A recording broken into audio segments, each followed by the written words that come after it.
Mapagpalang araw at magandang buhay po sa inyong lahat. Samahan niyo akong muli ngayon sa pagpapatuloy ng ating daily devotional. We are now in the second chapter of 2 Peter, and today's encouragement word is about God's word, our first line of defense against false teaching. The first chapter of 2 Peter is a letter of encouragement. Apostle Peter encourages us that we are already equipped by Christ and reminds us to lead and to live out a vibrant Christian faith. Kung ang chapter 1 ay encouragement, itong chapter 2 naman po is a message of warning against the dangers of the influence of false teachers.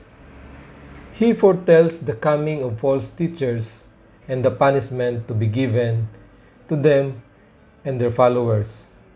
2 Peter chapter 2 verses 1 to 3, but there were also false prophets among people, and even as there will be false teachers among you, who will secretly bring in destructive heresies, even denying the Lord who bought them, and bring on themselves swift destruction. And many will follow their destructive ways, because of whom the way of truth will be blasphemed. By covetousness, they will exploit you with deceptive words.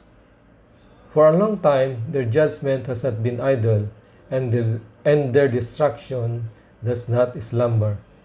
Who are these false teachers? Apostle Peter was describing the false teachers who had entered the church. They were not strangers who showed up spouting false doctrine in a full frontal attack against the community of Christians. Instead, they came from within the church. They were sneaky. They secretly introduced their destructive heresies or lies about the truth. These deceptive voices will draw people away from Christ and into sin. And this is what will happen, especially in these last days. Satan will double time to deceive people who are in the church. He doesn't care people outside the church because they are already deceived. Deception is Satan's only powerful tool.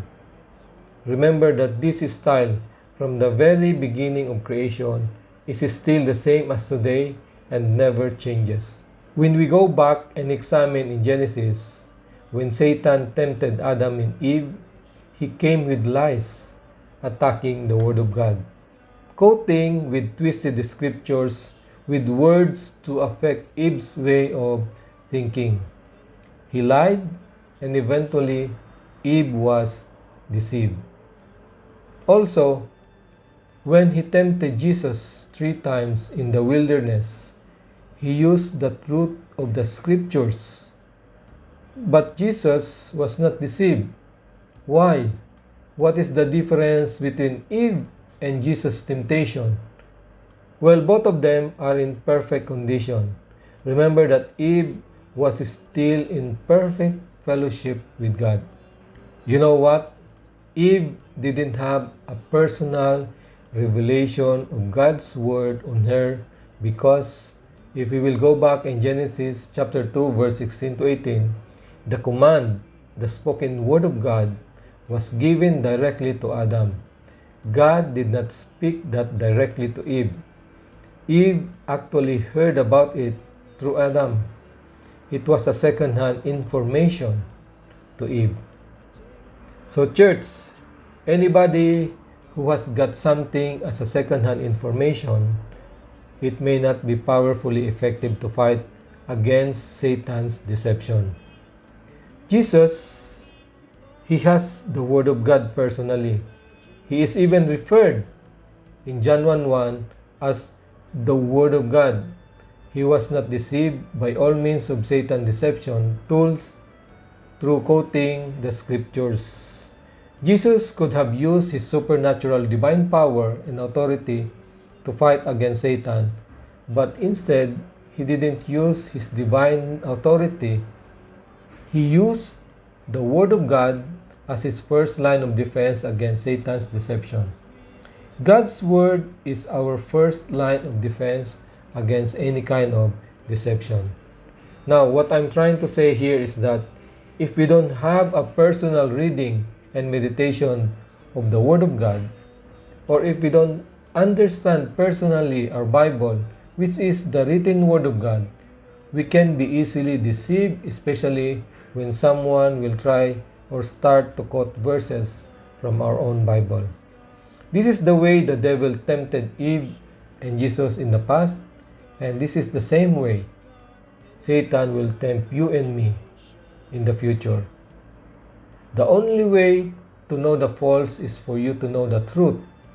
Sabi nga ng mga nagtatrabahong teller sa bangko, when they were asked how to determine the counterfeit money from authentic one, they are saying that they were only trained to examine only the real one. Church, know the Word of God. You cannot by any means perceive false teaching and doctrines if you are not grounded in the truth of the Word of God. These false teachers that Apostle Peter mentioned, which we are being warned of, will use the same biblical teachings that we have in the church. So be on guard by knowing the truth, which is the Word of God, our first line of defense against these false teachings. And of course, the most important is our personal relationship with our Lord and Savior, Jesus Christ. God bless everyone, and see you again next time. Bringing me to the light. I take you